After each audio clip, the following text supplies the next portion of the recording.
Welcome to Broncos HQ, our new preview show getting all of Broncos country ready for the upcoming matchup. I'm your host and team reporter, Elisa Hernandez, next to Hall of Famer Steve Atwater. Week 1 is finally here, and the Broncos are hosting the Tennessee Titans and the number 1 overall pick, Cam Ward.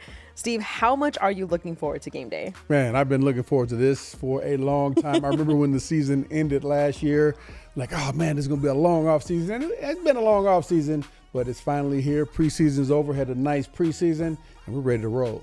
Yeah, and when you look at this week 1 matchup, last year it was Bo Nix being the rookie quarterback going on the road. Now you got the number 1 overall pick coming to Denver, the home opener. How do you see this defense containing him?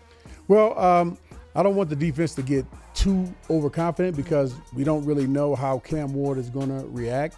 You know, some quarterbacks come out of the gate slinging it, you know, being on top of things, but we're hoping that, you know, he has to adjust a little bit to being in the NFL. He has his jitters and everything, and that defense could confuse him a little bit. Yeah, well, we know that the Broncos defense led the NFL in sacks. They actually broke a franchise record in sacks, I believe, with 63.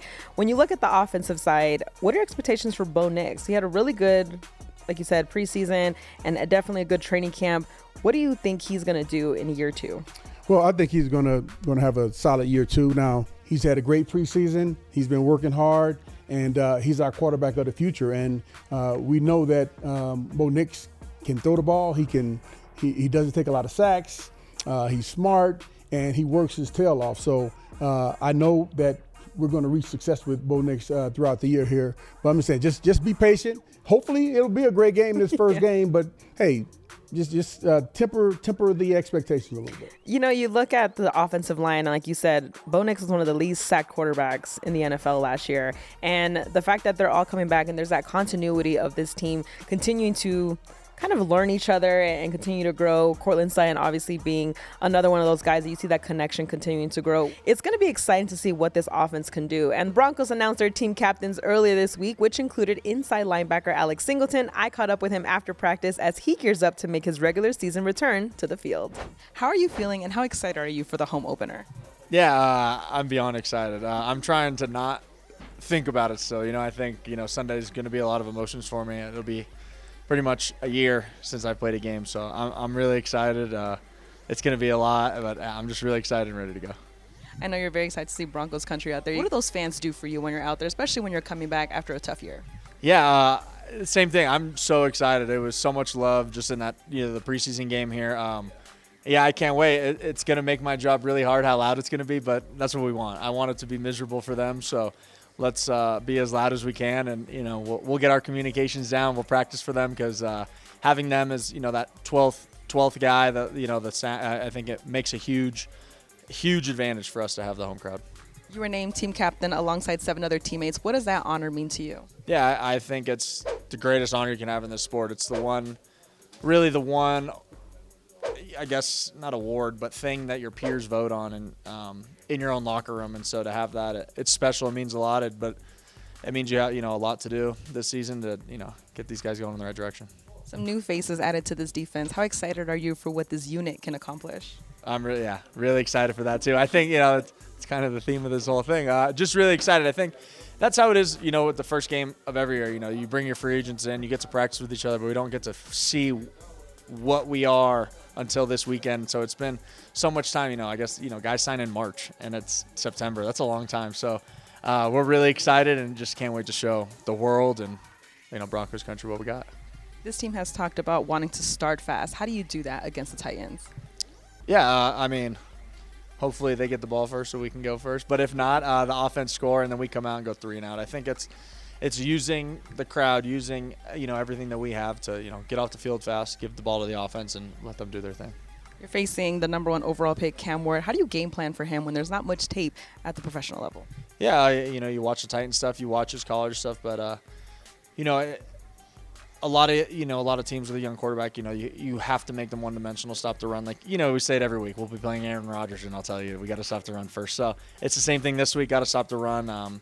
Make it tougher on them. And we've been talking about, use this crowd, and I think there'll be an extra advantage to this weekend. So the total captains were Will Lutz, Quinn Miners, Courtland Sutton, Bo Nix, Pat Surtain, Alex Singleton, and new additions Talanoa Hufanga and DJ Jones. What does it say about this team that you have Talanoa Hufanga coming into the fold and being named a team captain in his first year with the Broncos? Well, it says a lot about Huff. He's come in and made an impact really early. And I remember watching him when he did an interview when he first got here. And I was like, man, this guy seems to be not only an amazing player, we see that from looking at the film, but also just an amazing young man. And you love to see when guys can come in and get the respect of their teammates.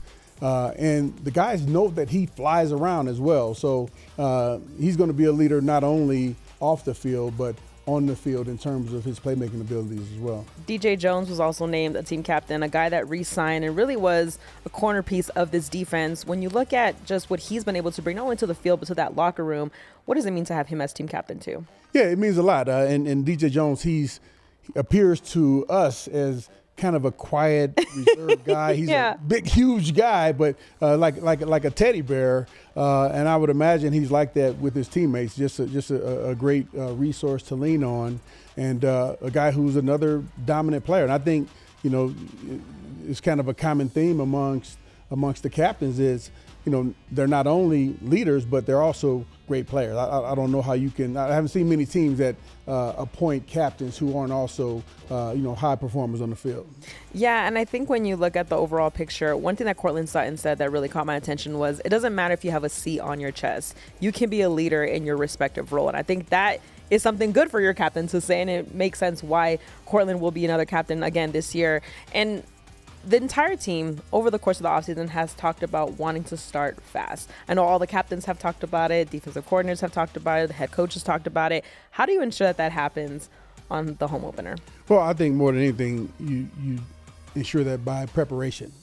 They put in tons of work, working out in the offseason and then the preseason games and learning the playbook and all the meetings and all the practices, all the things taking care of their bodies. Now it's time to put it all together and make sure that you guys the team is on the same page when they step on the field. And hey, just let your play speak for itself. Yeah, I think turnovers is also something I'm a big defensive person. There we go. That's why Steve's one of my favorite people. Yes. But I think just having those turnovers early and I think being able to attack, I think just making Cam Ward as uncomfortable as possible, I think is a big part of it. Yeah, and I may have mentioned this earlier. A young quarterback, you never know how he's going to perform. Yeah. Especially, he's at a whole nother level. It's not at the college level, it's at the NFL level. Mm-hmm. Some guys come out and they play extremely well. We saw that last year with a couple of guys. But obviously we're hoping that, hey, we can put some disguises on him. We can confuse him a little bit and we can get a lot of pressure on him and he'll throw a couple our way. But we still got to have a healthy respect for what Cam Ward can do. He is the number 1 overall pick. Well, before we go, each week our Hall of Famer will pick his dark horse of the game. Who's the dark horse? Well, that's what our Hall of Famer is going to tell us. It's the player that he feels is going to rise in this game and make an impact. So, Steve, who's it going to be this week? I say Marvin Mims.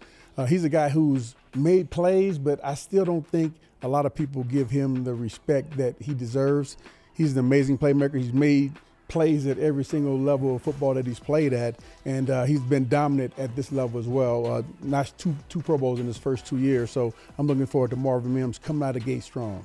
All right, well, there you have it, Broncos country. That will do it for Broncos HQ. I'm your host and team reporter, Elisa Hernandez, next to our Hall of Famer, Steve Atwater. A reminder that kickoff is set for 2:05 Mountain Time, and we will see you Sunday, hear you Sunday.